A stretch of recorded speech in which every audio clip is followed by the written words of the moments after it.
continue pa rin tayo sa ating series ngayon, which is to be blessed. Yan, blessed dun sa letter ni Paul. So, sa Ephesians. And, naalala nyo ba yung mga previous topic natin? Sino yung makakapagsabi?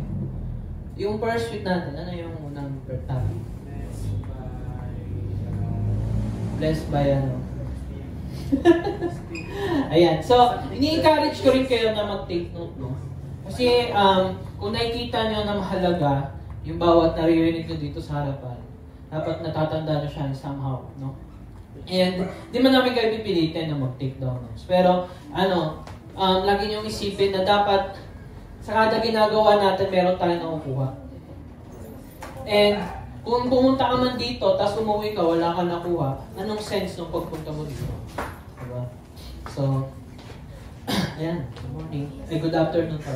Alam mo, bagong gising. Laging good morning, no? Ayan, so, pag-uusapan pa rin natin yung about sa Ephesians, 6 chapters ito, pero hinati namin sa Siyam. So that hindi masyadong maraming kami sinasabi dito sa harapan. Kasi, kapag nasa harapan kami, nasa gitna pa lang kami ng preaching, may gumaganon na. Parang sasaniban. So, kasi naantok na. Sinasaniban ng antok. Ha? So, buti na lang, this week, yung ating pag-uusapan is maikli lang. No? And, so, tapos na tayo sa spiritually blessed. Pinag-usapan na natin yan, ano ba ibig sabihin ng pagiging spiritual na blessed? Baka iniisip nyo, meron kasi financial na blessing, merong physical blessing, pero ano yung spiritual? So, meron tayong YouTube channel, Youth Live Service. Ayan, so, pwede kayo pumunta doon. And, I hope makakapag-upload ako ng mas accurate. Kasi medyo delay na tayo ngayon. And, last week, ang pinag-usapan natin is blessed by grace. So, hindi lang to basta bless ka lang ni Lord. Pero, sa paanong basihan o sa paanong paraan tayo bless ni Lord? And ano yung mga blessings na yun? So, ang pag-uusapan natin for this week is blessed with Christ. Kumbaga, nung pinagpala ba tayo lang ba yun? Kumbaga, tayo lang ba may gawa nun? Nung naging mabait ka bang tao, doon ka lang bless ba? Ganon ba yun? So, yun yung pag-uusapan natin. And blessed through His Spirit next week. And ito pa yung another part ng ating series is blessed for unity, blessed for new life, and blessed for one another, walk in love and submission. And then, blessed to stand here. So, yun yung pag-uusapan natin for this mga susunod na series. So, mag-throwback lang ako kasi may klinga lang talaga ang aking preaching. So, yung spiritually blessed natin is recap. Nung unang week natin, ito yung pinag-usapan natin. Ito yung blessing na natanggap natin kay Lord. We are chosen before the foundation of the world. Nung pumunta ka dito, pinili ka ni Lord na pumunta dito ng January 21. Tama ba? January 21. Pumunta ka dito sa Youth Life. Alam ni Lord yan. Pinili ka niya na pumunta dito. Lahat ng ginagawa natin, alam ni Lord. And alam niya kung sino mapupunta sa Kanya at yung hindi. So, we are adopted to the family of God. Dati tayo kaaway ng Diyos dahil sa mga ginagawa natin kasalanan. Kaaway. Wala namang anak na kaaway, di ba? Pero dahil kaaway tayo at sa pagmamahal ng Panginoon, at dahil kay Kristo, tayo inampon. Sa Tagalog. Hindi siya offensive, right? Kasi, ikaw na, for example, pulubi ka sa daan. And then may nagsabi sa'yo, halika, sumama ka sa akin sa bahay. Yeah.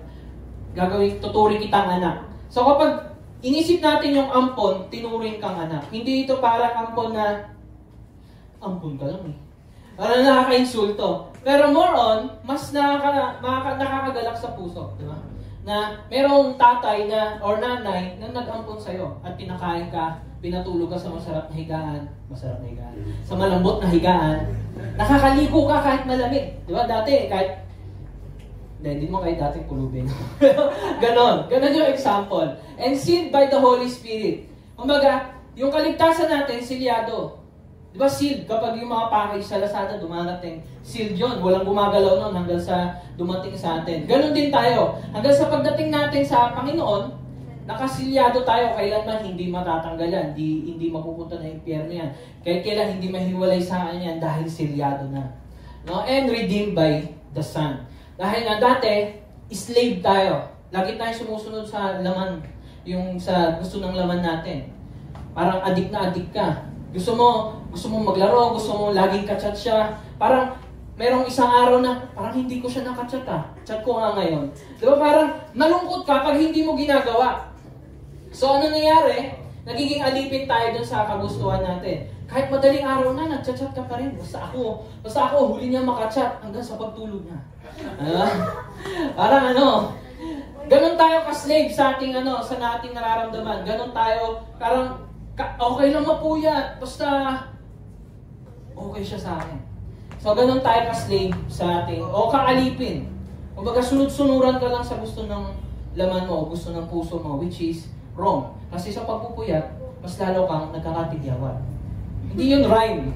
Parang si dito, Pinyasmin. Pero hindi. No? Ayan, so you are redeemed. Dati kang addict, ngayon, dinala ka sa piling ng Panginoon. Dati kang nawala, binalik ka sa piling ng Panginoon. So, redeemed by the Son. And sa pamamagitan niya ni Jesus. So, ito yung pinaka-main topic ng ating buong series. Na yung lahat ng blessing na pag-uusapan natin dito is yung spiritual. Something na hindi mo nagagrasp. Parang katulad ng pera, nahawakan mo yan, nawawala. Parang physical na muscle yan. Dati nandyan yan. Ngayon wala na kasi hindi ka na nagbubuhat. Diba? Ang spiritual blessing is something na hindi natatanggal. Parang katulad ng muscle or katulad ng pera na nawawala. Or lakas or edad na nawawala din. Dati maganda ka, nung pagtanda mo, sobrang marami ka ng kulubot. Itong spiritual blessing na to is something na kapag binigay sa'yo ni Lord, kailanman hindi mo mawala. Sealed, kumbaga. So that's why, ito yung mga bagay na dapat inaalam natin. Lord, ba't ang tamad ko? Lord, bakit lagi ako nagpupuyat para sa lalaki to, sa babae to? Lord, bakit ba ako ganito? Ngayon, inibigyan ka ng spiritual blessing ni Lord to deal those problems na hindi nasasagot ng science, hindi nasasagot ng philosophy, ng maayos, diba? Something na si Lord lang makakapagbigay. So, ito lang yung tanda natin. Ito kasi yung main topic natin. Then, yung last week, intro pa lang, no? Ito yung pinag-usapan natin kay Kuya Raymar. Dati ang buhay natin, tayo is spiritually dead. Hindi tayo parang nung pagkapanganak mo pa lang, nagdasal ka na agad, di ba? Kumbaga, nung pagkalabas mo sa mundong ito, nung gumawa ka, amen. Hindi ganun. Di ba? Parang banal ka na bagad nung pagdating mo dito. Lahat tayo spiritually dead. Kung hindi pa tayo utusan ng magulang natin o magalit sila sa atin, doon lang tayo magpipray. Pero dahil nga patay na tayo, hindi tayo ayoko mag-pray, ikaw na. Minsan ganun tayo. Lahat tayo naging ganun. And dapat i-accept natin na kailangan natin ng tulong. So, and we were enslaved by our sin. Yan yung pinag-usapan natin. Alila tayo. Parang sunod-sunuran tayo sa gusto ng katawan natin. Alam nating mali, pero ginagawa pa rin natin. And we were objects of God's wrath. Dahil sa kasalanan na yun, yung puot at galit ng Diyos, alam mo, nakasentro sa'yo, ititira na lang. Ikaw yung bullseye, bibitawan niya na lang yung pana. Kayo yung object. No? And we walk among the disobedience. And we were under Satan's dominion. Nung nagkakasala tayo, namumuhay tayo sa kasalanan, nung sumasagot ka sa magulang mo, nagmumura ka, nagpupuyat ka, nandun tayo sa poder ni Satan. Tatay mo si Satan, kumbaga sabi sa Bible. No? Yan yung dati nating kalagayan nung hindi pa natin na kasalamuha or na-encounter si Jesus. And this is the new life. No? Nung dati, patay ka, ngayon, you are alive. Ngayon, dati, ayaw mo nung tinuturo ka na mag-pray, ngayon gusto mo na mag-pray. Dati, ayaw mo pumunta ng youth life, nakakatamad, kahit malamig, ayaw ko pa maligo. Pero naligo ka at pumunta ng youth life. Diba? Something na hindi ikaw yun, kundi ang Diyos. And we are enthroned with Christ. Dati kang alila ng kasalanan, ngayon kasama mo na siya. Kung si Jesus is King, isa ka sa mga co-heir niya, isa sa tagapagmana ng Diyos. Wow, tagapagmana. Diba? And now, we are objects of God's grace. Ngayon, Yung pana, pinalitan. Ang ginawa, ginanon na. Nakatutok sa iyan, sabi ni Lord. Nakatutok sa iyan. Dati pana, ngayon hindi na. Hindi na galit ng Diyos. Ito na yung nakatutok sa iyo. Sarang si lagi ko nakikita. Okay. Now we fellowship with Christ. Hindi na lang siya parang malayo na Diyos. Lord, naririnig mo ba ako? Lord, yung mga dasal ko, bakit ngayon hanggang ngayon nasasaktan ako? Si Jesus, kasama mo na siya. Bumaba siya dito sa mundo ito ay nagpakahirap din para sa'yo. Yung nararanasan mo, mas matindi pa yung naranasan niya. And alam niya yung nararamdaman mo. Kaya nga, niligtas kita kasi gusto ko balang araw, kasama mo akong magpapakasaya sa lahat ng blessing na makukuha natin sa Panginoon. And now, we are in union with Christ.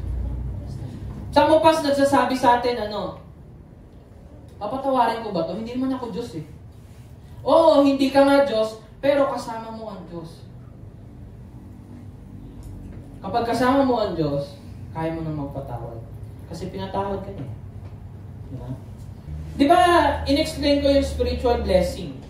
Ngayon, ang gusto kong makita nyo dito, ano yung blessed by grace? Kasi, dito na tayo magsisimula. Diba sabi last week ni Kuya Raymart nyo, for by grace you have been saved through faith, and this is not your own doing. It is the gift of God, not a result of works, so that no one may boast. Ngayon, yung blessed dyan, di ba kanina sa spiritual blessing, pinalitan ko yung blessing na tayo spiritually chosen, spiritually adopted, spiritually sealed, and spiritually redeemed. Ngayon, ano yung blessed dito na tinutukoy? Ang tinutukoy dyan is we are saved by grace. Ligtas tayo by grace. Hindi dahil mabait kang tao or lagi kang pumupunta sa youth line. Or lagi kang naguhugas ng plato, lahat nalinis, walang mantika. It is not your own doing, it is the gift of God. Regalo to ng Diyos sa inyo. Ngayon, kapag may regalo sa inyo, ang ginagawa nyo, tinatanggap, right? And ganoon yung ginawa ng Diyos sa atin. Hindi natin pinagpaguran yung regalo. Ang regalo is something na binigay sa atin unconditionally, and that is grace. Ngayon, ang gusto kong puntaan, tignan nyo dito, is yung boast. Sino mayabang dito? Yan. Mayabang ka. Mayabang ka. Ngayon, yan yung i-deal natin yan. Kung alam mo mayabang ka, lean your ears with me. Oh? Sabi dito, yung kaligtasan is something na galing sa Diyos. Grasya.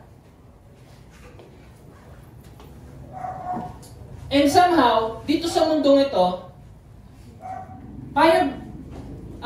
Lord, bakit yung kaligtasan kailangan wala akong gawin? Or, Lord, bakit yung kaligtasan is by grace? Bakit, mabait naman ako, ba't kailangan pa ng grace mo? Bakit kailangan mo pang mamatay sa krus ng Kalbaryo? Mabait naman ako. Kahit di naman maniwala sa iyo, Jesus, mabait naman ako. Maliligtas ako, Lord. Kung magbabasihan sa kriminal tsaka ako, mas okay ako, mas mapupunta ako ng langit. Yun yung tinuturo ng mundo natin. Kaya minsan kapag gumagawa ka ng mali, gumagawa ka ng tama, di ba? Nagkupit ka, tapos binili mo yung gusto mong candy, tapos yung kalahati ng candy, binigay mo doon sa kinupitan mo. Parang kang tapos sasabihin pa sa iyo ng kinupita mo, uy, ang bait mo naman. Saan mo kinuha yung pera? Hindi, doon sa may Arinola. Ayan, sa Arinola, naalala ko yung Arinola namin ng tindahan. May tindahan kami. Yung Arinola, doon namin nalagay yung mga barya, yung panukle. Ayan. Naalala ko lang. Dati, dati kumukupit ka lang. Ngayon yung buong Arinola na eh. Pero yun nga, sa mundong ito, ang tinuturo sa atin ng mundo is, mag-aral ka, anong makukuha mo? Kapag nag-aral ka na mabuti, anong makukuha mo? Mataas na grado. Ngayon, kapag nagtrabaho ka ng mabuti, anong makukuha mo? So, may kita nyo, sa mundong ito, do this hard and makukuha mo tong mga bagay na gusto mo, itong mga rewards. Study hard, work hard. Lahat ng hard. And then, makukuha mo yung reward. Oh, nag-rhyme na naman. Then, joke lang. So, ayun, di ba? Ang makukuha natin, mataas na grades and pera. Di ba? Yan yung tinuturo ng mundo natin. Pero, pagdating mo sa Bible, ang sabi, wala kang kailangan gawin. Ligtas ka. Maniwala ka lang kay Kristo. Hindi mo kailangan hindi mo kailangan mag-church hard or magkaroon ng mabait or magandang attitude para matanggap or maligtas ng Panginoon. Ang sinasabi niya, it is all by grace. Maniwala ka lang. Wala kang kailangan gawin. So that's why, mahirap paniwalaan tong si Lord. Kasi, buong buhay natin, pagkapanganak pa lang natin, kailangan natin maging mabait para hindi tayo mapalo ng nanay. Kailangan umuwi ako ng maaga para hindi ako kurutin sa singit. O kaya paluin ng 2 por 2. Alam niyo kung ilan yun? 8 yun.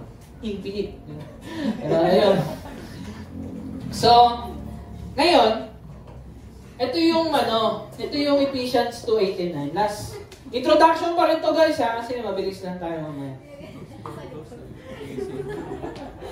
Not a result of works. Hindi dahil sa mga ginagawa mo or dun sa hard work mo.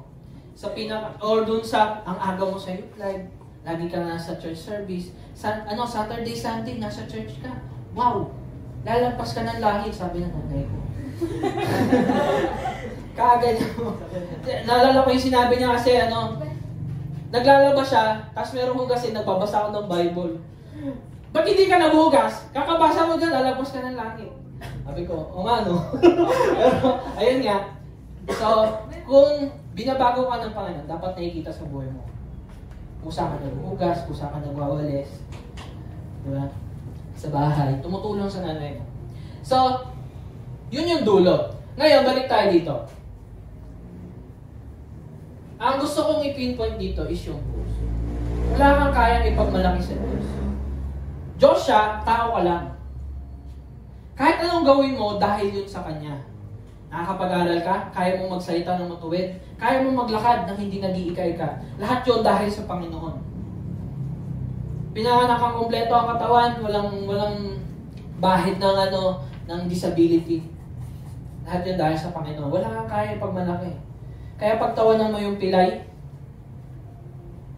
nabangan ko may tataway. Pero ayun. So, yun yung titira natin, boast.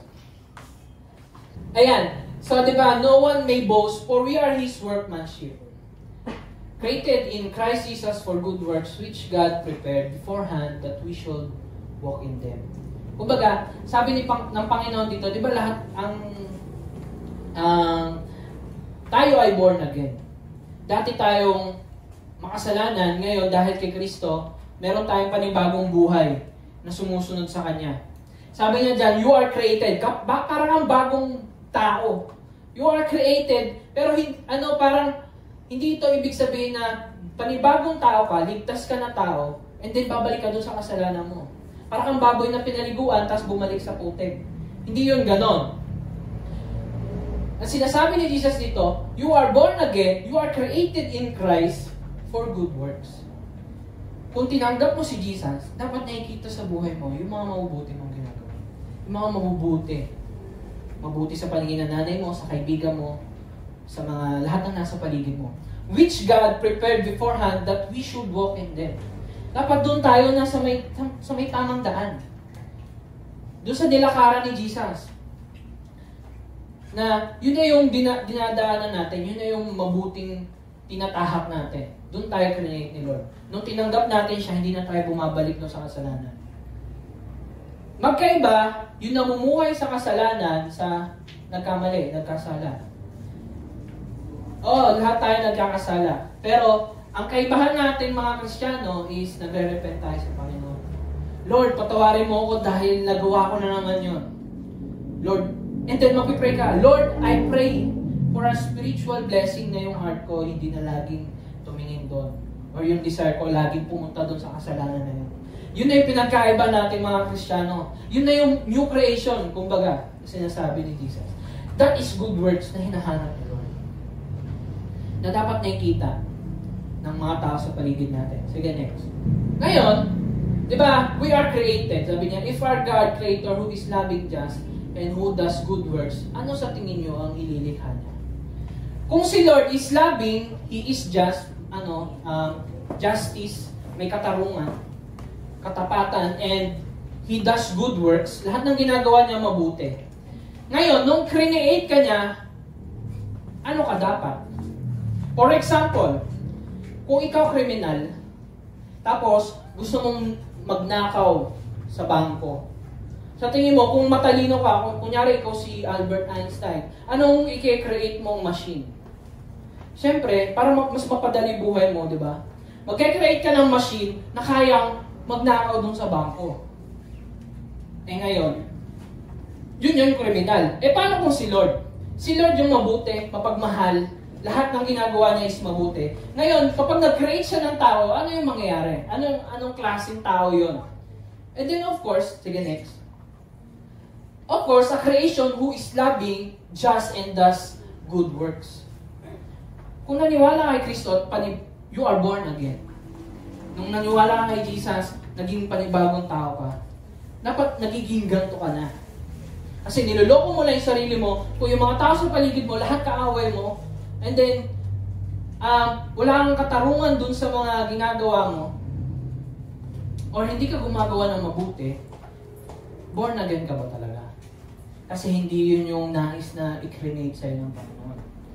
Ngayon, ang pinagkaibahan na nga lang nun is ginagawa na natin yon for God's glory. Dati, nagmamahal ka, nabuhugas ka ng plato, may iba kang dahilan. Nabuhugas ka ng plato para makalabas ka. Para kapag nagpaalam ka, hindi magagalit yung nanay mo. Lagi tayo merong rason when we do things. Pero ngayon, dahil sa panibagong creation na nangyari sa atin, ito na tayo. Nagmamahal na tayo, gumagawa tayo ng tama para sa glory ng Panginoon. Ngayon, i-expound natin to. Ito na yung topic natin. Introduction na yun. Nakailang minutes na ako, guys. 24. Yan, okay lang yun. Sige, next. Ito yung ating verse ni Kuya Raymart last week. And it is, and ang tutunan natin ng pansin is boast. Sige, next. Paano maging hindi mayabang? Kasi some of us here, sinasabi mo, Lord, hindi naman ako mayabang. Pero kung paano ka mamuhay, ang yabang mo. For example, nagsuot ka ng magandang damit. Tapos, pagdating mo doon sa mga kaibigan mo, pre, tignan mo yung damit ko. Ben siya, pre. Sa'yo, ano yan? Blue corner. Di ba? Hindi mo pansin na mayabang ka, pero ganun ka mamuhay. Ngayon, dapat maging observant tayo sa mga ginagawa natin. Kasi, di natin alam, baka mayabang na tayo. And, isa pa, bakit tayo madalas magalit? Kasi, kunyari, si Christian, ginamit niya yung laptop ko nung walang paalam. Magagalit ako. Ba't hindi ka nagpaalam? Dapat nagpaalam ka sa akin. Kasi, paano naging mayabang ako doon? Kasi ako yung may-ari ng laptop. Dapat nagpapaalam ka muna sa akin. Nakikita niyo yung kayabangan na nakatago doon sa galit? Ganun yung lahat ng galit natin. Kasi feeling natin, mas okay tayo kaysa sa kanila. Alam mo, mas okay ako sa'yo, mas may trabaho ko, ikaw nag-aaral ka pa lang. Kapag naghiram ka ng laptop ko, magpaalam ka. Akin yun eh. Diba? Nakatago dun sa galit mo yung kayabangan. That's why ito yung titirahin natin. Ngayon, again next. We tend to forget who we are sa harapan ng Diyos. That's why we need to remember who we are. Minsan nalilimutan natin kung sino tayo. Kaya tayo nahihirapang magpatawad, nahihirapang kontrolin yung galit, nahihirapang matulog ng maaga. Kasi nalilimutan natin na kung sino tayo. Sa Panginoon, of course. Pwede humiram ng jacket kapag nangyari. Ngayon, there is nothing we can boast. Alam naman natin yan. Alam mo yan, pero minsan yung action mo, hindi ginagawa. Sinasabi mo, yes, hindi ako mayabang. Pero pagdating doon sa action mo, sinasabi mo sa mga tao, no, mayabang ako. Hindi mo alam, di ba? So, remember that God bless us. So, lahat ng spiritual blessing na sinabi ko, pati yung saved, God saved us. God redeemed us. God chosen us. God sealed us with the Holy Spirit even though we didn't deserve. Di natin deserve yan pero binigay ng Panginoon. No? Okay, next. Remember who we are in Christ. Ito yung mga topics natin. We are once far away from God. Isa sa pinakamahalaga, parang maging ayon dun sa nais ng Panginoon yung buhay natin, dapat lagi nating maalala na malayo ako sa Panginoon dati. Sige, next. And dati akong malayo at pinaglapit ako ng Panginoon dahil kay Kristo. And lastly, we are now blessed with Christ. Kanina, yung blessed by grace, pinalitan natin ng saved by grace. Ngayon, hula natin kung ano yung ibig sabihin ng blessed with Christ. Ano yung blessed doon? Sige, next. Ito yung unang point. We are once far away from God. O, ito na yung verse natin. Sige, next. Ayan. So, ang karugtong niyan is yung ating verse.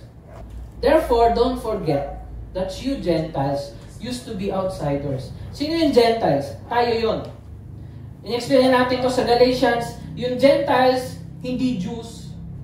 Jews is yung mga taga-Juda. Jew ang tawag sa akin. Ang tawag ng mga taga-Juda sa atin is Gentiles. Hindi kayo Jew. So, you used to be outsiders. Taga-labas kayo. You were called uncircumcised heathens. Mga supot sa Tagalog. By the Jews who were proud of their circumcision, even though it affected only their bodies and not their hearts. Pinagmamalaki ng mga Jews, mga Hudyo, Jews, na kami tuli, kayo hindi. Alam ng mga lalaki ito eh. Alam mo, ikaw supot ka pa eh. Parang may pinanggalingan, no? Meron yan sa Bible. Huwag kayo nahiya, guys, ha? I know, medyo hindi nyo masyadong madalas ito naririnig or sa mga kaibigan nyo lang. Pero, may ibig sabihin, kung ano ibig sabihin ng circumcision. Bakit nasa Bible siya? Na may explain natin. So, ang nangyayari, tagalabas kayo, mga supot. Sinasabi ng mga Hudyo. Who were proud. Mayabang sila. Circumcised kami, kayo hindi. Pero, sinasabi ni Paul dito, ang naging epekto lang naman yun sa inyo is tinulian lang naman kayo, may ginupit lang naman sa inyo. Yun yung sinasabi ni Paul. Pero ano ibig sabihin ng circumcision? Sige, babalik tayo dun sa Genesis. Kasi si Lord, nagkaroon siya ng covenant. Di ba sinabi ko sa inyo dun sa unang week? Nagwawalis lang si Abraham. May ginagawa lang siya. Then tinawag siya ni Lord, I will bless you. Di ba? Then nagkaroon sila ng kasunduan. And then ang sinabi na, Abraham, papalitan ko yung pangalan mo ng Abraham. Ito yung ating covenant na lahat ng magiging descendants mo, magiging marami yan. Si dami ng buhangin, si dami ng bituin. 99 years old na siya. Pati asawa niya. Parang ugat na lang, di ba? Tapos ugod-ugod. Tapos nagkaroon sila ng covenant. Sabi ni God, this is the covenant that you and your descendants must keep. Lahat ng magiging descendants mo, Abraham. Kahit mag-isa ka pa lang ngayon, piling mo, hindi ka magkakanak ka, huwag ka mag-alala. Tapos sabi na, each male among you must be circumcised. You must cut off the flesh of your skin as the sign of the covenant between me and you. Meron tayong kasunduan. Basta ikaw, gugupitin mo yung dapat gupitin. Yun yung circumcision. Diyan ang galing yan. And sabi niya dyan, sabi ni God dyan, all must be circumcised. Lahat ng lalaki, tulian dapat yan. Your bodies will bear the mark of everlasting covenant. So yung tuli sa kanila, palatandaan yon na meron silang covenant kay Lord. Everlasting. Kahit mamatay man sila, yung mga lahi nila, everlasting covenant yan para sa kanila. Any male who fails, kung hindi sila magpatuli, will be cut off from the covenant family for breaking the covenant. Isipin mo, ang tingin ng Jews sa Gentile, dahil hindi kayo tuli, hindi kayo member ng family ng Diyos. Yun yung pinagmamayabang nila. Hindi ka tuli, hindi ka ano dito, hindi ka belong. Diba? Hindi ka belong dito. So, yun yung context niyan. Sige, next. Tapos, jump tayo sa Acts, pinagmalaki ng mga Hudyo. Sabi nila, but some men came down from Judea, yan mga Hudyo, and were teaching the brothers, unless you are circumcised according to the custom of Moses, you cannot be saved. Ang sinasabi diyan, pag hindi ka tuli, hindi ka ligtas. So magtatanong, paano yung mga babae? Basta yung tatay nyo tuli, kasama kayong madadamay. So ganun yun. Yun yung ano dyan, yun yung sistema dyan. Yun yung pinagmamalaki ng Hudyo. Di kayo tuli, di kayo ligtas, di kayo belong. That's why, maraming galit sa Hudyo. Remember, maraming galit sa Hudyo during gera. Kasi, ganun sila mang-ines. Di mo mang-ines, pero ganun sila. Kasi yun yung sinabi sa kanila ng Panginoon. Pero dahil makasalanan sila, ganun sila kayabang. No? Sige, balik tayo dun sa verse. Ngayon, alam na natin ang context. Sinasabi ni Paul, tagalabas kayo, hindi kayo tuli, hindi kayo member ng family ng Diyos dati. Next. Remember na naman, that you were at the same time separated from Christ. Sabi mo, separated. Sabi mo sa katabi mo, you are separated. Alienated from the commonwealth of Israel. Sabi mo sa katabi mo, alien ka. Alien ka. Tingnan mo yung tsura mo. Ayan. Sabi niya dito, ang sinasabi ni Paul, dahil hindi kayo tuli, hindi kayo pasok sa family ng Diyos, alien kayo sa paningin namin, mga Gentile. Sino yung mga Gentile? Tayo mga Pinoy, yung hindi Jew. So kasama tayo sa Gentile na yun. And strangers to the covenants of promise. Di ba? Sinasabi pa ng magulang natin, huwag kang may kipag-usap sa stranger. Ganun pa yung Pero syempre, for your safety naman. Strangers to the covenants of promise. May pinangako ang Diyos kina Abraham, sa lahi ni Abraham. Hindi tayo belong doon. Sinasabi ni Paul, hindi kayo kasama doon sa promise. And anong nangyayari sa atin? There's no hope. And without God in the world. Dahil walang Diyos sa buhay natin, lahat tayo, ginawa natin lahat ng gusto natin para sa kagustuhan ng laman natin, sa ating kasalanan. That's why, maraming makasarili. That's why ganito yung turo sa atin ng mundo. Kasi, kapag walang Diyos, there's no hope. Para lang tayo, kapag namatay tayo, para lang tayong pataba sa lupa. Pag inisip mo walang Diyos, namatay ka, pataba ka lang sa lupa. Yun lang tingin sa'yo ng atheist. Wala naman Diyos pataba ka lang sa lupa pag namatay ka. And, grabe, kung isipin mo, there's no hope. Nakakalungkot pag namatay yung magulang mo, mga kaibigan mo. Kasi pataba lang sila sa lupa. Yan yung sinasabi ni Paul, without God. Next. But now, you have been united with Christ Jesus once you were far away from God. Ngayon, nilapit ka ng Panginoon through Jesus Christ, with Jesus Christ. Dati kang tagalabas, dati kang support, di ka member ng family ng Diyos. Tagalabas ka, pero ngayon sabi niya, ang layo mo, pero pinalapit ka ng Panginoon. Malapit sa puso niya. And ito yung something na dapat natin naalala kapag gumagawa tayo ng kasalanan. Just like kanina, si Mian, sabi ko 12:30, tapos di niya nabasa yung chat. Gigigil ako. Habang nagmumotor ako, iniwan ko siya, di ba? Dahil nakikita kami gabi kanina. Tapos tingin ko, Lord, dati akong dati akong malayo sa'yo. Dati, Lord, galit ka sa akin, pero ngayon hindi. So, anong karapatan ko para magalit kay niya? So, ngayon, pagdating sa pamilya nyo, kung alam mo lahat tayo pantay-pantay na makasalanan, pantay-pantay na malayo sa Diyos, maintindihan mo yung pakiramdam ng Panginoon. Na kahit ang layo mo, inilapit ka niya sa sarili. Kahit galit ako kay Mia, inilapit ko pa rin siya. Hindi ko siya nilayan, hindi ako may pag-break. Para lang doon. So, para lang sa tunay na sincere. So, hindi naman, di ba? Hindi naman, di ba? So, ayan, yan yung ating sitwasyon. Yan yung dati nating sitwasyon. Dapat yun lagi natin naalala.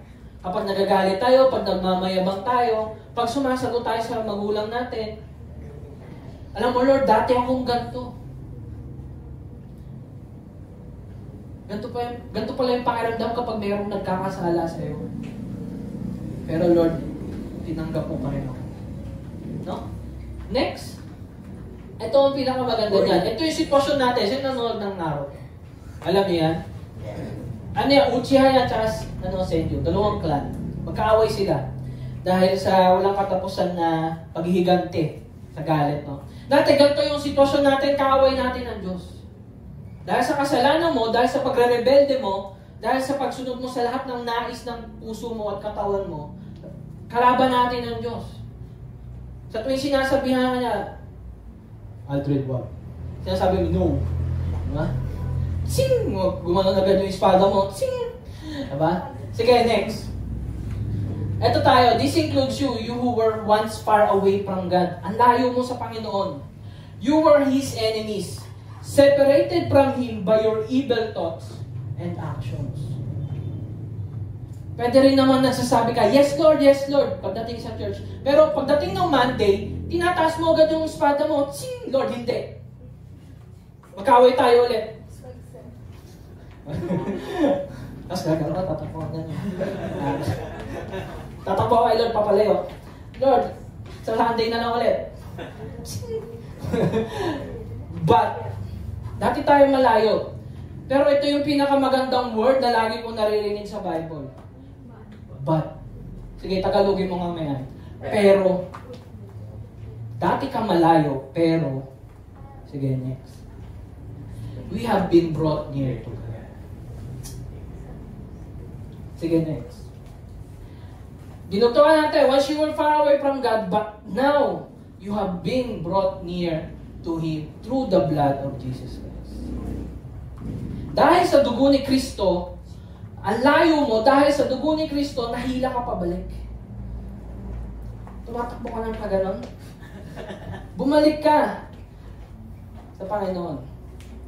Hindi dahil nagdesisyon ka, pero dahil merong pumunta sa gitna at namatay para sa'yo. Yung galit ng Diyos, yung pana na dapat nakatutok sa'yo, may sumalong iba. Kaya nung pagbalik mo sa Diyos, nasa na yung pana ng Diyos? Kasi nakaganon na lang siya sa akin. Lord, nasan yung pana mo? Nasaan na yung ganon mo? Kaya nga ako tumatakbo eh. Bakit nakaganon ka na sa akin? Kasi meron palang sumalo para sa akin. May namatay para sa akin. Yung galit ng Diyos, meron na siyang pinabuhusan, hindi ikaw. At yung pinabuhusan ng yon, namatay. Kaya meron dugo. Through the blood of Christ, we have been brought back to Him. No? Okay, next. Ganto tayo. Sige, kamayan mo yun sa tabi mo. Kamayan mo. Yan. Hindi kamayan mo, hindi ko mamay, nire-reject ka. Ayan. Yung Uchiha at saka Senju pala, nagbati. Kasi ang dami na namamatay, ang daming dugo na nabuhos. And how much more, gaano ka-importante yung dugo na nabuhos para lang maibalik tayo sa Panginoon. Sobrang grabe yung mahal ng dugo na yun. Priceless. Kumbaga. At yun yung nabuhos para makalapit tayo sa Kanya. Next. And ito yan. Yung kamayan na nangyari, naging posible yun dahil sa dugo ni Jesus.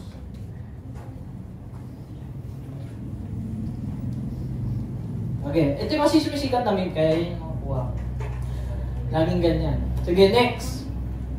Then, sumunod na verse, for Christ Himself has brought peace to us. He united Jews and Gentiles. Dati yung Jews, nilalait tayo, supot ka, supot. Pero ngayon, dahil kay Kristo, wag. Okay lang. Kasi binagbayaran ko na. Ako na yung namatay para dun sa, yung away nyo, ako na yung sumalo ng galit na yun. Kaya dapat tanggapin mo sila, kung sino man sila, dahil namatay na para sa kanila. Sabi niya dyan, into one people. Yung Jews and Gentiles, into one people. Nag-unite sila. Dahil kay Kristo. In His own body on the cross, He broke down the wall of hostility that separated us. Imagine, hindi lang yung relasyon natin sa Diyos ang nag-unite, kundi yung lahat ng kaaway natin sa paligid natin, pati yung Hudyo, nag-unite din. Lahat nag-unite para kay Kristo. At dahil doon sa pagkamatay niya sa krus. Yung pader na nakaharang, giniba ni Jesus. Kasi hindi nyo na kailangan yan. Wala nang distinction. Male or female, slave or master or not slave, lahat kayo tatawagi kong anak. Lahat ng tumatawag sa akin. No? Next. And, ganito tayo, yung Jews, lagi tayo nilalait, yan. Pero, tinawag pa tayong alien. Grabe naman si Paul, alien pa tayo, no? Pero, nagkabati yan. Sige, next. Christ Himself brought peace. Siya yung may dala ng white flag. Okay, magbati na kayo. Pinabayaran ko na yung pinag-aawayan. Ano ba pinag-aawayan natin madalas? Kasalanan. Sinabi ni Jesus, pinabayaran ko na yung mga pinag-aawayan. Hindi nyo na kailangan mag-away. No? Minsan nga, ito yung prutas na binibigay sa atin ng Panginoon. He did this by ending the system of law with its commandments and regulation. Kasi sinunod niya lahat eh. And He made peace between Jews and Gentiles by creating Himself one new people. Hindi tayo parang magkakaiba na tao na. May maitim, may maputi, may kulot, hindi. May kalbo, hindi. Lahat tayo iisa na. Tumawa kayo man, pero yun yung totoo. Pinag-isa na tayo ng Panginoon. Kapag sinabi mong born again, you are born again with one each other. Sabay-sabay tayong na born again sa paningin ng Panginoon. Kung meron man tayo makita dyan sa daan na hindi man natin alam kung save o hindi, He is one of them kung sila ay pinili rin ng Diyos. No? We are one new people. Wala nang Pinoy, wala nang Gentile, wala nang Jews. Lahat tayo Christians. Follower of Jesus.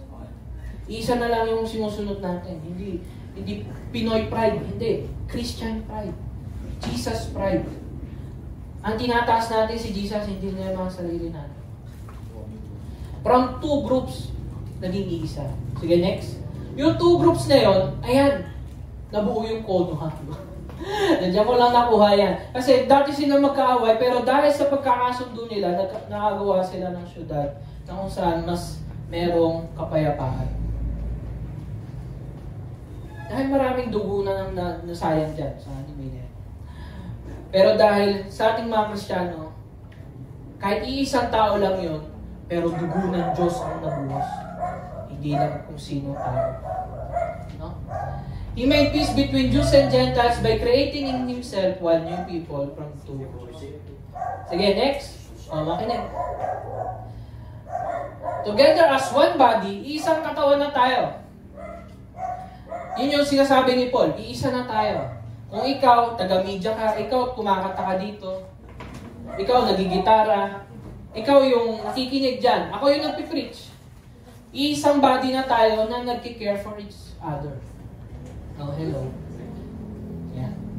O, sige, pinig na. Hello? Hi. Ayan.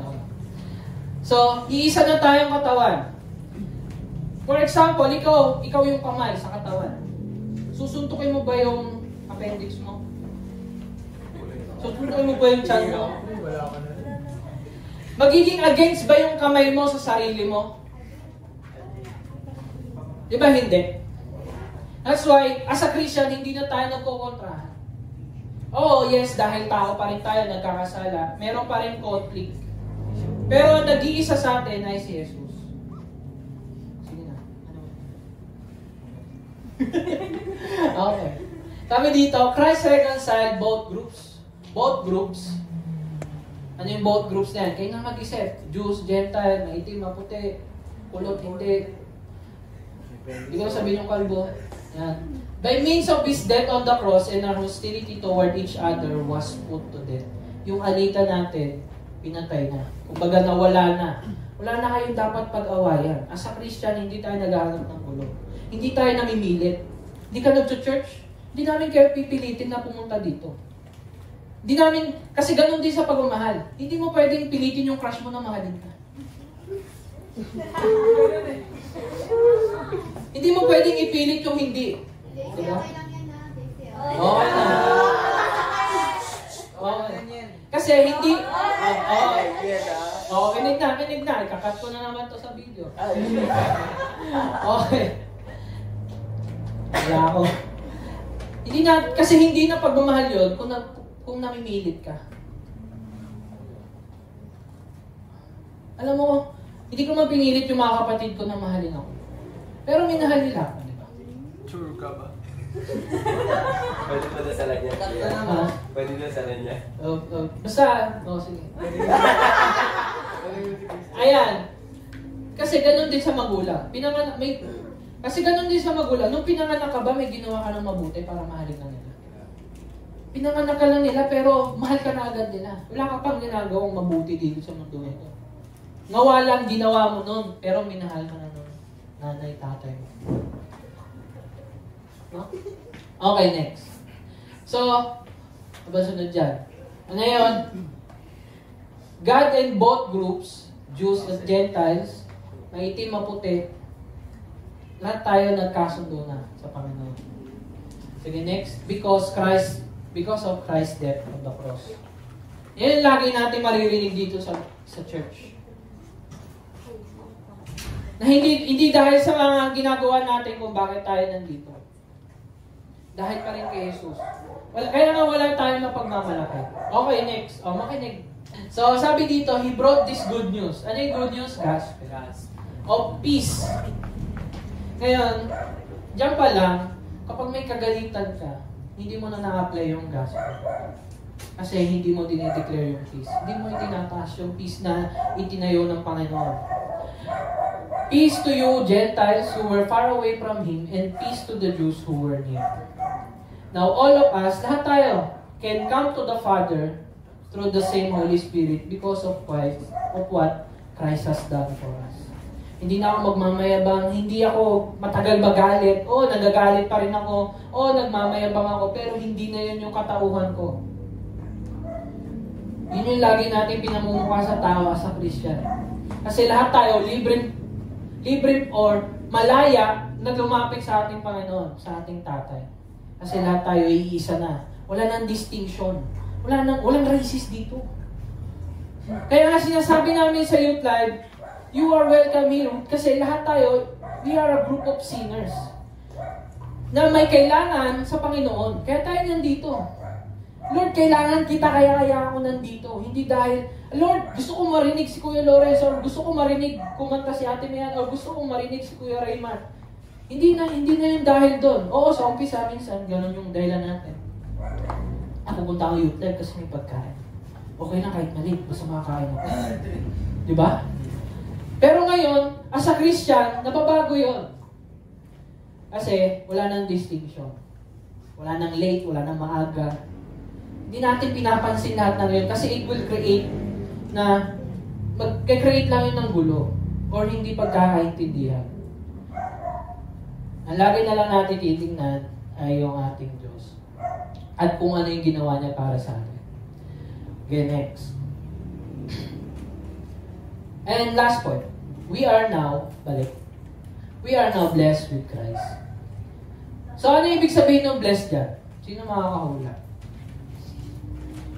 Kasi ba kanina, blessed by grace, ang blessed doon is saved. Saved by grace. Dito, ano yung blessed dito? Sige, next. Sinabi ko na siya sa verse 13. United with Christ. Dati tayo malayo, pinaglapit dahil doon kay Kristo. Sige, next. Ito yung dapat lagi niyong maalala. We are united. Kapag nagmamayabang ka sa isang tao, at nagagalit ka sa isang tao, nagkikreate ka ng pader. Huwag mo akong kakausapin. Mababa ka, mataas ako. May trabaho ako, ikaw wala. Kapag ganun ang mindset natin, or kung yun lagi yung nasa sistema natin, nagkikreate tayo ng wall. Imbes na sundin kung ano yung kung paano tayo create ng Panginoon, kundi magmahal at maging just at gumawa ng mabuti. No? Okay, next.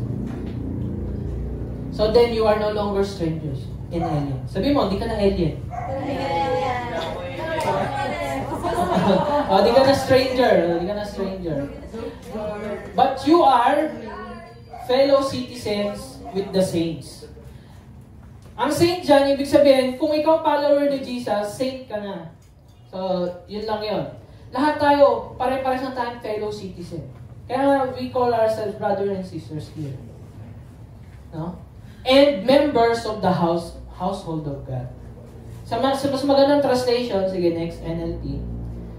Ang sinabi niya dyan, so now you Gentiles, ikaw mga Pinoy, kayo na mga iba ang kulay, or kulot, or kalbo, or ganito yung buhok, naka-brush up. You are no longer strangers and foreigners. You are citizens along with all of God's holy people. Lahat kayo member. Paano mag-subscribe, magkaroon ng faith kay Jesus? Dahil kay Jesus, member na ako. Sabi mo sa tabi mo, member ka na ng pamilya ng Diyos. Ayan. Sabi mo, kapatid. Ayan, kapatid. Ayan. So, you are members of God's family. Okay, sige. So, kapag nag-away kayo, pwede ba yun pag nag-away kayo? Alam mo, ikaw kapatid. Ginagalit mo ako, kapatid. Pero minsan, di ba, mahirap magsabi ng gano'n.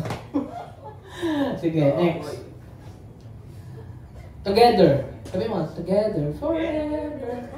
Ito po. So, magkakasama tayo dito, guys. That's why huwag kayo mahiya. No? Punta lang kayo. Sige, kahit mali kayo, sige, okay lang. Sana next time hindi, di ba? Okay lang yun. Di kita awayin, di ba? Built on the foundation of the apostles and the prophets, and the cornerstone is Christ Jesus Himself. Kumbaga, tayo dito is parang bahay. No? May mawala man dyan, may masasaktan. No? Or sige, next. Para maintindihan nyo kung ano yung cornerstone, yun yung unang tinatayo bago yung pundasyon. Para maging matibay pundasyon. Makikita niyo yan lagi, may nakatayong poste lagi sa apat na sulok.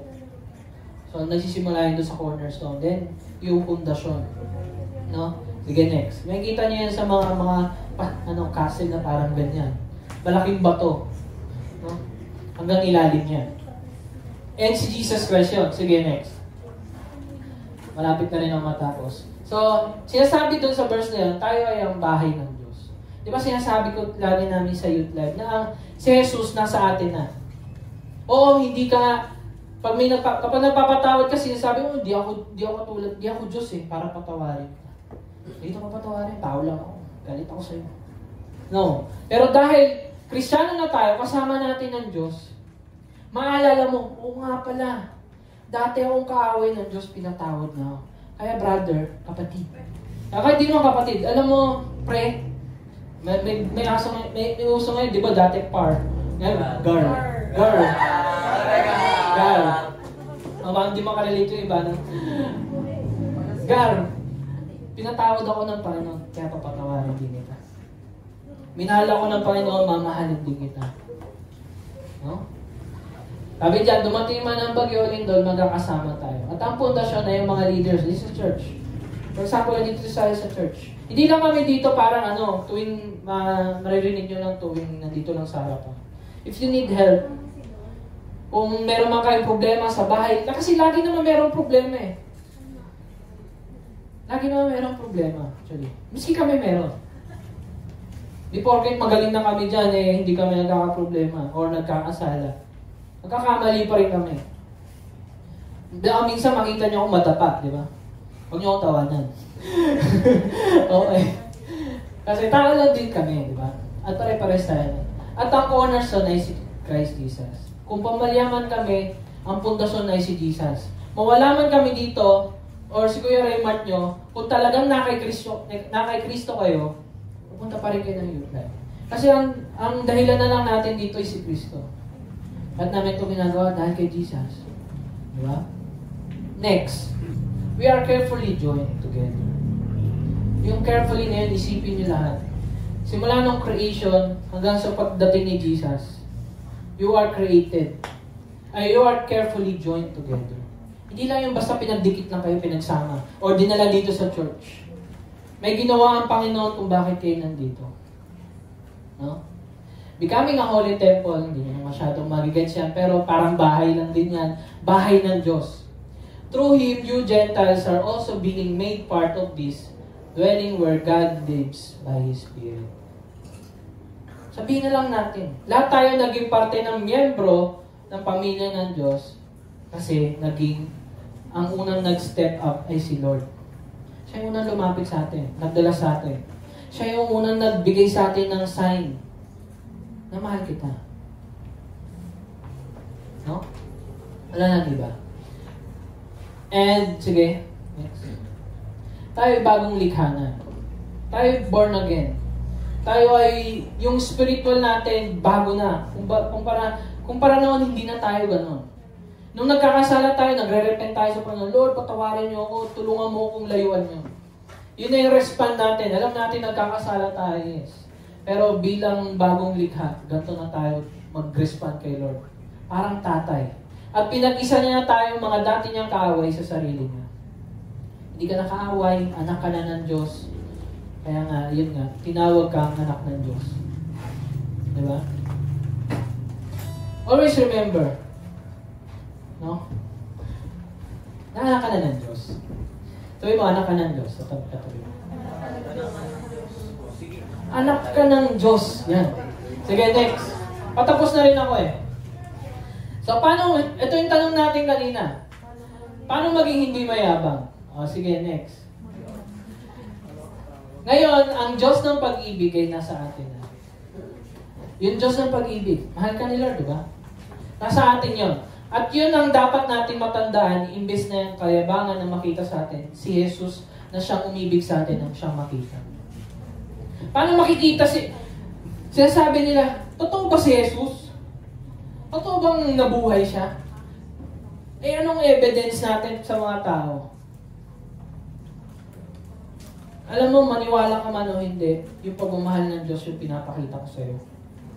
Ito yung evidence na yung pag-ibig niya na ipinapakita ko sa iyo, yung pagpapatawad, yung pagpigil ko ng galit, yun ay dahil lahat kay Jesus. At yun yung isa sa mga pwede natin ibigay sa mga tao na sa paligid natin. Totoo ang Diyos. Totoo si Jesus. Minahal niya ako, kaya mamahalin kita. Kasi lahat ng to na ginagawa ko, or pagtayo dito, or pagtugtog, or pag-attend, hindi na dahil sa kakayahan ko. Kasi meron nang laging tumutulak sa akin na pumunta sa church. Tumutulak ako ng pag-ibig mo, Panginoon. Diba? Hindi na ako magiging mayabang. May times na magaganon, pero Lord, tulungan mo ako na hindi mabuhay sa ganong paraan. No? Sige, next. Tayo ay pinag-isa na dahil sa dugo ni Jesus. At si Jesus ang maging rason natin kung bakit tayo hindi magmamayabang at hindi magagalit sa iba. Si Lord hindi nagmayabang sa akin. Kung mayabang siya, nung pagdating niya dito, naging hari na siya.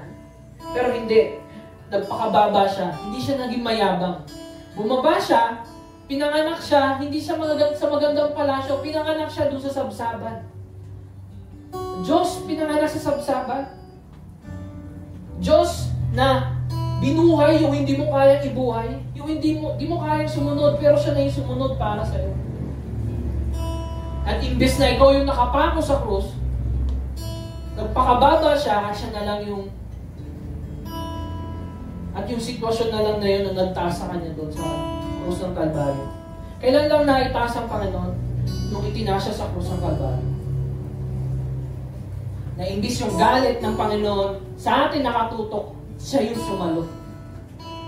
Yung galit ng Diyos, doon niya naranasan sa krus ng Kalbaryo. Lahat ng kayabangan ng tao, naranasan niya doon sa krus ng Kalbaryo dahil lahat hinamak siya. Patayin niya, kung Diyos ka ba talaga, bumaba ka dyan. Pero hindi niya ginawa. Dahil sa pagmamahal niya sa atin. Kaya, lagi nating tatanda, ang laging rason natin kung bakit tayo mabubuhay sa mundo ito na mapait, na puro na lang hard work, study hard. Gagawin ko lahat yung Panginoon dahil ikaw na yung nag-hard work para sa akin. Hindi na magiging mahirap na mamuhay, na may pangamba na balang araw baka mapunta ka ng impyerno. Baka yung pamilya ko maging pataba na lang sa lupa. Or ako maging pataba na lang sa lupa, malimutan ang lahat. Pero sinasabi ng Bible na, always remember, mawala man sa atin ang lahat, tanging si Jesus lang ang matitira sa buhay natin at magmamahal ng buo na hindi natin kaya makita sa mga tao na sa paligid natin. At yun yung magiging fuel ng ating puso. Yun yung magiging fuel ng ating puso. Next. Kaya ito, para maiwasan mo yung kayabangan mo, sabihin mo, Lord, dati akong kaaway mo. Pero minahal mo. Kaya mamahalin ko rin yung mga tao sa paligid ko. At mamahalin ko nanay ko kahit parang unfair na bakit yung kapatid ko pa, ba't di na lang ako. Unfair naman yung teacher ko, may favorite siya, ba't ako hindi. Nag-aral naman ako mabuti, bakit bagsak ako.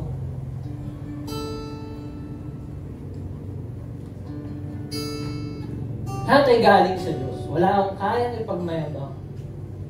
At lalo na sa mga taong nasa paligid ko. Dahil lahat tayo pinag-isa na. Lahat tayo pantay-pantay na sa paningin ng Panginoon. Lahat ng mga tinawag niya pantay-pantay na sa harapan ng Panginoon. Pantay-pantay na tinatawag na anak. Walang nagmamahal sa'yo. Walang tumatanggap sa'yo. Sa akin, tanggap ka. Sa akin, hindi kita kaaway. Inaaway ka ng iba, hindi kita away. Mahal kita hanggang sa huli ng buhay. Next. And it is all become possible because of blood of Jesus Christ. And my last point. Always remember who we are in Christ. Yun lang naman yung kahinaan natin. Makakalimutin tayo. Lord, bobo ko. Ba't hindi ko naalala yun? Aminin natin, minsan nakakalimot talaga tayo. Mahina tayo. That's why kailangan natin laging pumunta ng church at laging marinig yung pagmamahal ng Diyos kasi ganun tayo kabobo. Lagi tayong nakakalimot, lagi tayong bulag. Pagdating ng kasalanan, meron lagi tayong natitempt, lagi natin nagagawa yung hindi dapat. Always remember, we are once far away from God. Next, we have been brought near to God. And lastly, we are now united with Christ. Always remember that. Ikaw ba yung sisira dun sa pinag-unite na ng Panginoon? Yung pinagsama ng Panginoon, ikaw ba ang sisira? Hindi. Mas gugustuhin mo na mas united pa rin tayo dito. Hindi tayo mag-create ng gulo, hindi tayo makikipag-away, hindi tayo mananakit ng iba. Dahil dito sa church, we are creating a safe place sa youth life. And that is to be, at yun ay dahil sa pinag-isa na tayo ng Panginoon. Always remember that. Kasi kapag naalala mo na dati kang malayo sa Diyos, sasabihin mo sa mga kaaway mo, alam mo, dati rin akong kaaway ng Diyos. Hindi kita awayin kasi hindi na ako inaaway ng Diyos. Minahal niya ako. Mamahalin din kita. Iba na yung dahilan natin. Hindi na yung sarili natin yung dahilan. Nasasaktan ako eh. Pero sige, ang Panginoon nasaktan niya para sa akin. Sige, okay lang. Maging unfair man sila sa akin, kahit may kinakampihan sila, mamalig ko pa rin sila dahil minahal ako ng Panginoon. Thank you, Lord. Let us pray. Heavenly Father, Panginoon, marami pong salamat sa habang ito, Panginoon. Na dati, Panginoon, sobrang layo namin sa iyo, Panginoon.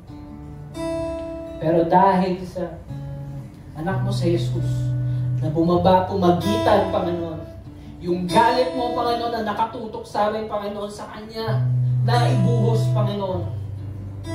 At dahil yun sa pagmamahal, at dahil doon, Panginoon, kami ay muling naibalik sa piling mo. Yung galit mo, nawala na, Panginoon. At at tanging pagmamahal mo lamang na natira. Kasi yung galit mo, Panginoon, nabuhos na kay Jesus, Panginoon. Tanging pagmamahal mo na lang ang kaya mong ibuhos sa amin, Panginoon. Marami pong salamat, Panginoon, sa pagmamahal na to na nagsasama sa amin, Panginoon. Nabubuklod sa church na to, sa bawat church sa buong mundo, Panginoon. Maraming salamat, Panginoon, sa dugo mo, Panginoon, na naibuhos sa krus ng Kalbaryo. Nanaisin na namin hindi mag-away, hindi magmayabang, loob man ng church o sa labas man ng church, sa loob man ng bahay, Panginoon, sa loob ng eskwelahan, Panginoon. Hindi kami mga away, hindi kami magmamayabang, hindi kami magagalit, Panginoon, ng matagal, Panginoon. Magalit man kami, Panginoon. Tulungan mo kami palambutin ang aming puso as we remember who we are, Panginoon. Na dati, Panginoon, kaaway mo kami, pero ngayon, tinawag mo ng anak. At dahil yun kay Jesus. Marami pong salamat, Panginoon, sa iyo na po namin itinatras sa gitna to. Sa pangalan at gabay ng iyong banal na Espiritu at sa iyong anak na si Jesus, ang lahat ay magsabi na Amen.